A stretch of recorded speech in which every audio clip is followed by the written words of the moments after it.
नमस्कार। भारत में पुर्तगालियों के बाद अलग अलग देशों की कंपनियां आईं।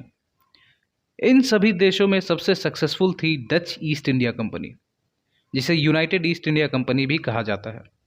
यह कंपनी मूलतः नीदरलैंड से थी और एक कार्टेल कंपनी थी, यानी एक ऐसी कंपनी जो कई सारी कंपनियों को मिलाकर बनाई गई थी।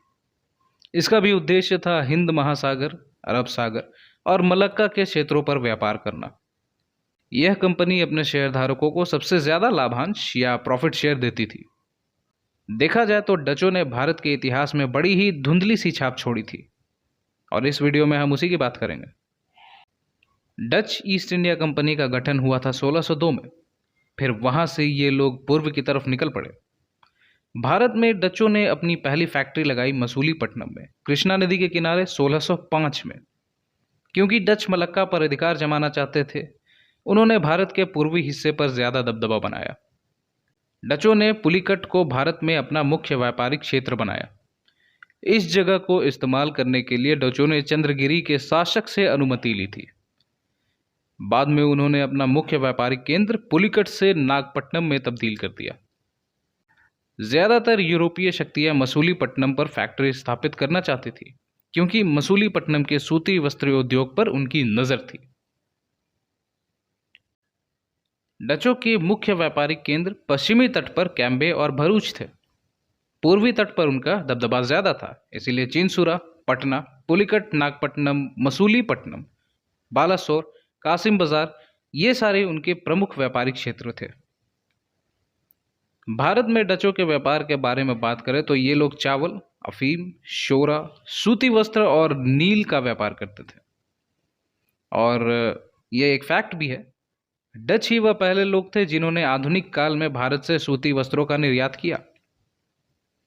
गौर करने वाली बात यह है कि डचों ने भारत में नहीं बल्कि इंडोनेशिया के बटाविया को मुख्य व्यापारिक केंद्र बनाया था, और वहीं से पूरे दक्षिण पूर्व एशिया में मसालों का व्यापार किया करते थे। जब उन्हें पता चला कि सूती कपड़ों की मांग ज्यादा है, तो उन्होंने सूती कपड़ों का भी व्यापार शुरू कर दिया।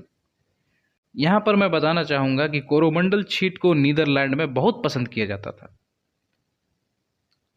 अगर आप अभी तक इस वीडियो में बने हुए हैं तो वीडियो को लाइक करके चैनल को अपना सब्सक्रिप्शन प्रदान करें और हमारे मनोबल को भी बढ़ावा दें। डचों ने भारत में खुद की मुद्रा भी जारी की थी, इसे पैगोडा कहा जाता था। बौद्ध मंदिरों को भी पैगोडा कहते हैं। इन सिक्कों में लोकल छवियां होती थी, जैसे वेंकटेश भगवान की छवि बना दी। अब आइए देखते हैं भारत में डच किलों को। इन्होंने 3 मुख्य जगहों पर किले बनाए। बंगाल के चिंसुरा में फोर्ट गुस्तावो, तमिलनाडु के पुलिकट में फोर्ट गैलरिया और केरल के कोचिन में फोर्ट विलियम।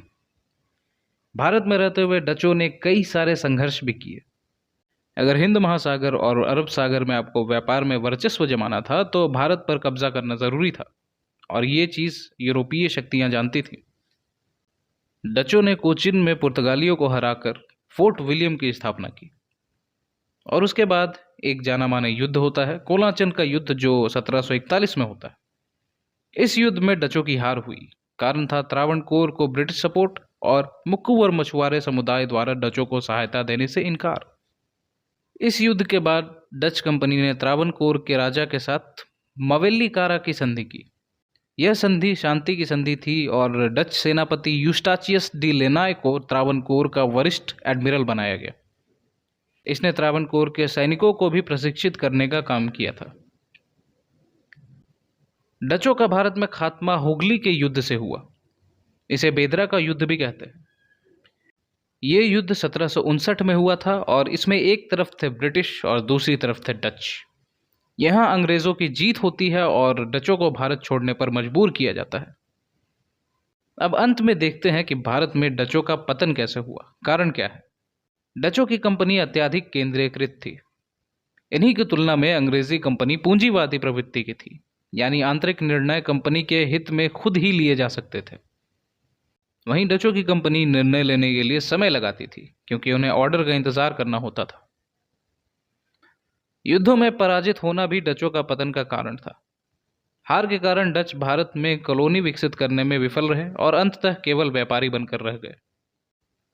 इतिहास के रिकॉर्ड्स को देखते हुए नजर आता है कि अंग्रेजों की नौसेना डचों की नौसेना से बेहतर थी, तो समुद्री व्यापार पर उन्होंने बेहतर पकड़ बनाई। डच कंपनी अंग्रेजों की कंपनी को टक्कर नहीं दे पाई। तो इस वीडियो में हमने देखा कि किस तरह भारत में डचों ने व्यापार शुरू किया और किस तरह वो धीरे धीरे खत्म हो गए। इसी के साथ इस वीडियो में इतना ही। धन्यवाद।